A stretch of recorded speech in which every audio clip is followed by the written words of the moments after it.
Hello everybody and welcome back to my channel. It's your girl Melissa here, back with another video. Whoop whoop. Yes, it's been a while since I've done a video like this. So today I'm going to be doing a January wrap-up.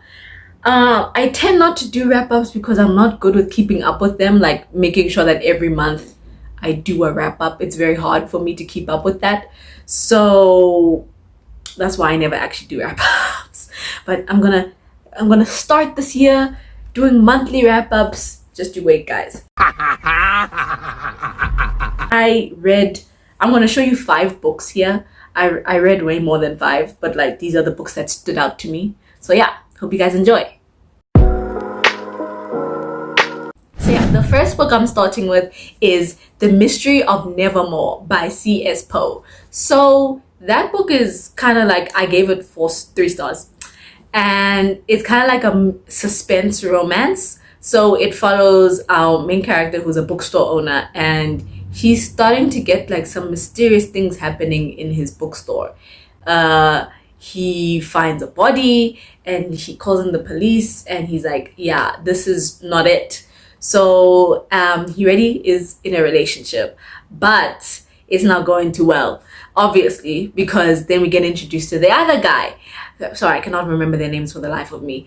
Our other love interest, our main love interest, is a police officer, a detective who is on the case of the one our main character is involved in. And yeah, they fall in love. I think it's a gay suspense novel. I don't know what else you want me to say. It's really sweet. It's sometimes very slow paced. I do feel like there was a little bit of insta love, but that's okay. And it's really fast paced in terms of like the mystery aspect of, like, not only the romance is fast paced, but the mystery aspect as well is very fast paced, and we're really ba ba ba ba ba ba ba. Every few moments there's something happening, there's another discovery, there's something happening. So yeah, I did like that aspect of it, but the romance was really fast paced for me. I prefer the mystery to be fast paced, but not the romance. So that's why I ended up giving it 3 stars. It is the first book in a series, so I gotta read the rest of the novels, I guess. The next book is Beach Read by Emily Henry. If you guys want to check out my full review, I did talk about this book in my last video that I posted. So yeah, if you want to check out like a proper in-depth review of that book. So I ended up giving it 5 stars. So it follows our character January, who just have come to very shocking revelations in her life. Everything that she thought she knew about herself, about her family, about everything just has been uprooted. And January is known to be a very romantic, empathetic, positive person. And so now, because of all these bad things happening, she doesn't view the world that way anymore. And she's kind of questioning who she is. So that's where she stands in this novel. And then we have our love interest, Gus, who is also kind of at a standstill of who he is and what he wants to do with his life. So they both kind of discover themselves again. And they're both writers. Gus writes like mystery thriller books, and January writes romance books. So they decide to swap genres and write each other's genres for the summer, because they met at like this beach town where they both went away to just think. So now, yeah, so then they fall in love. And I like this novel because it felt very genuine. I connected a lot with January and her story and who she was and all the questions she had about herself, about her life. And I really did like that Gus and her knew each other before the novel started. Her and Gus went to university together. So I really like that aspect of like not having to get to know each other anymore, you know, like they already had a repertoire and they were building on that. So yeah, gave this book 5 out of 5 stars. It was so sweet. The next book in this novel is Unbreak Me by Lexi. This was a book that I had no idea about. It wasn't on my repertoire, it wasn't on my TBR or anything. As of other books that I've mentioned, this was a book I had no plan to read. But I just decided to read it because I was bored, and I'm like, why not? Ended up did I say I gave it 3 stars? Don't remember the characters' names, but it follows this black girl. Just remember, that's one of the reasons I really wanted to read it because she was Black. And she has been going, she's been through a lot. She's only 21, but she's been through a lot in terms of her past relationships. She broke off an engagement a year ago. And now the man that she was supposedly engaged to that a year ago is now going to marry her sister. Yeah. And she meets our male love interest who thankfully has no connection to anybody in her life. So he doesn't know about the reputation that she has as this scandalous, slutty person. They fall in love, and she's trying to choose between him and her ex-fiance. So yeah, this book it had a very interesting plot, and the characters, I did feel a really good chemistry between her and her love interest. The end felt a little bit rushed for me, and also so much stuff happened to the main girl. It felt like the author was just pow pow pow pow pow all the time, hitting her with stuff.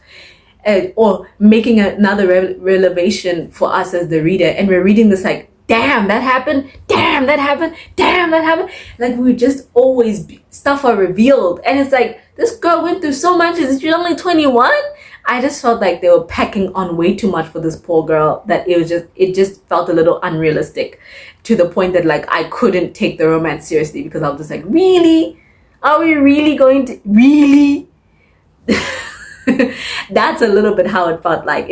Some stuff felt very unbelievable, and then other stuff felt like, yeah, that could have happened. That is a real stuff that happens in today and age. But all that on top of that, which we just discovered, and then that on top of that, oof, whoa. So yeah, it was too much. The next book I'm going to be speaking about, I actually have physically here with me, which is Ace of Spades by Faridah Àbìkè-Íyímídé. Sorry if I'm butchering her name. You have a beautiful name, by the way, and you wrote a beautiful book. I ended up giving this book 5 out of 5 stars. You guys have probably heard about this book all over social media. It has shaken the book world. I loved it. I read it in one sitting. I actually read it while I was doing my hair. I read it in about like 2-3 hours. It's so fast paced, and it's so gripping that you just want to devour it, and you want to find out what's happening. And even the big reveal, guys, was something I never expected. I'm busy thinking it's gonna be this person, but I had no idea. I was so shocked.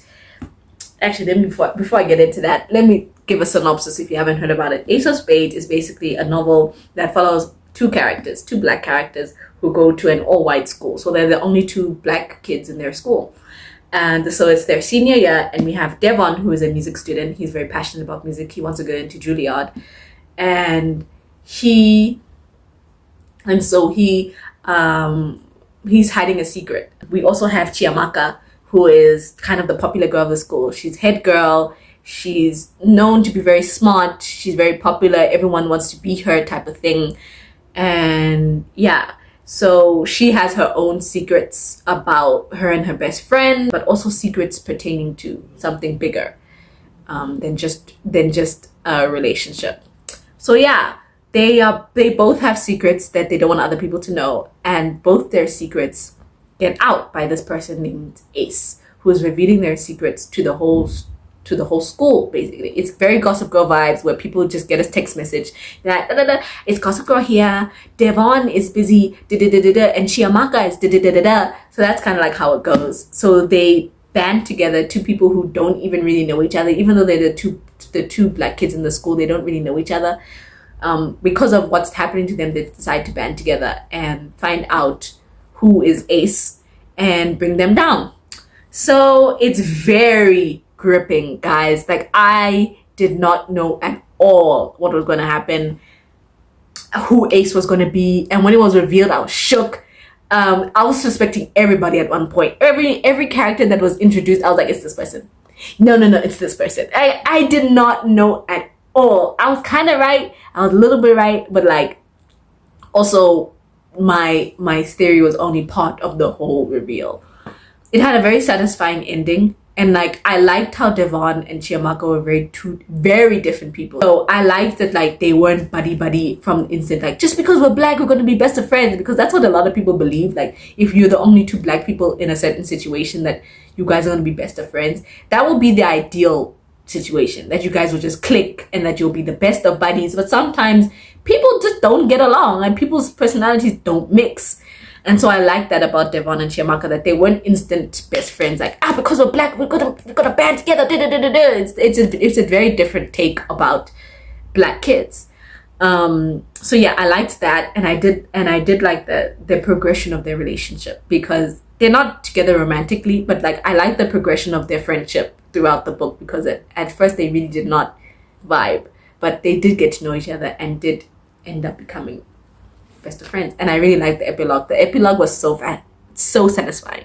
The last book we're going to be talking about is another book that I've spoken about on this channel. I did a whole reading vlog about it. Is House of Earth and Blood by Sarah J. Maas. This thick girl right here, all 800 pages of her. Yeah, all 800 pages of her here. Damn. So if you haven't watched my review, please go watch it if you're interested in what I thought about this book. But it was a lot. It was so long, guys. I ended up giving the book 4 stars because I really did enjoy the story. Before I go into what I thought about it, let's give a synopsis. So we follow Bryce, who lives in Crescent City. She's half human and half fae, and a lot of people look down on her because of that. So Faye in the beginning of this novel is basically a party girl. She likes going out with her friends, especially her friend, forgot the name of the friend, Delilah. Especially her friend Delilah. She likes going out with her and just drinking, having a fun time. Like she's just living her life, you know. And one night, Delilah and her pack, Delilah was a werewolf, gets murdered, all of them. And Bryce wasn't there. And so now it's 2 years later, because this all happens in the first chapter. They even say it at the back of the book. Now it's 2 years later, and Bryce is now still trying to pick up the pieces of her life after Delilah's accident. Some people that knew Delilah blame Bryce for not being there. Some people just don't like her because of that she's half human, half fae. Like there's this. Bryce has a lot of shit thrown at her throughout this whole book. A lot of people who were her friends are no longer her friends because of something that happened the night Delilah passed away. That Delilah was murdered. Let me not say passed away. Murdered. She was murdered. So yeah, I like them. And so now it's 2 years later, and Bryce gets appointed she gets appointed to investigate what happened to Delilah, because the person that was convicted for her murder is now looking a little fishy, because other people are getting murdered in the same way Delilah was. So people are like, wait, what? I thought the murderer that they murdered her is in jail. Why are other people getting murdered in the exact same way? So now she's called to investigate. And one of the people that they assign her to help her investigation is Hunt, a fallen angel. I thought it was Hunter. It's just Hunt. It's just Hunt. Hunt. So yeah, and they fall in love, Bryce and Hunt. I really like the mystery aspect of this novel. It took up a big portion. I think the mystery was first and then the romance was secondary. Kind of, because the mystery aspect took a lot of this novel, guys. The romance took a long time to happen. It was very slow burn, which I like. But the mystery aspect took a long time. And I feel like it took a big portion of this book, and it was so intricate and so deeply into the world building that like you really had to understand the world to understand the mystery and what happened. And the person who did it, I was shocked. I did like the romance. It was very, as I said, it was very slow burn, but you could really feel like the tension between the two, because we're so focused on the mystery that we know that they shouldn't be together. We know that they shouldn't do it, Hunt and Bryce, but they did it anyway, and that's what we love about it. That's what we love about them. So yeah, I did like the mystery aspect, did love the romance, did like the politics of the world, did love Bryce's brother Rice. I really liked Rice, half brother anyway. But I really liked him. She shit on him a lot, but I really liked him. The only reason I didn't give this book 5 stars was because it felt like Bryce's character development was taking a long time. This book, a big portion of this book talks about grief and about how Bryce is dealing with her friend Delilah's death. She took her death really hard. So throughout the whole book, she's just trying to come to terms with Delilah's death and figure out what happened to her, but also to stop blaming herself about what happened to Delilah. You find out why she blames herself, but she does really blame herself about what happened. So I really did like the conversation on grief and about healing, but also she was just so angry throughout the entire book that the anger only went away in like the last 10-20 pages, and it was like that took forever. Like, I know grief is a very tough thing to talk about, and it's a very thing that like you never know how it's gonna go. So I guess Sarah J. Maas was being realistic in that aspect, but it was hard to continue sympathizing with Bryce because she kept on making the same mistakes, bringing up the same arguments, and it's like, okay, we get it. You're angry, you're frustrated, you feel guilty, but damn, you've been doing this for over 700 pages. Can we move on? I'm sorry, Bryce. I get it, you're angry, but damn. So that's the only reason I didn't give it 5 stars. But overall, I'm very excited for the second book. I really hope that Bryce and Hunt are in game, because it took so long for them to get together that if they're not together in the second book, I'm going to be pissed. So yeah, I hope you guys enjoyed this video. It was just a quick little, I hope it was quick. Damn, I hope we weren't here for like 15-20 minutes, but I hope that you guys enjoyed this video. And if you read any of the books I spoke about, please comment down below what you thought about them and maybe your star ratings. And yeah, I'm excited for Feb. What's in terms of like my Feb reading plans? Who knows? Romance books? Probably. Most definitely. Bye. Please don't forget to like, subscribe, and comment. Woo!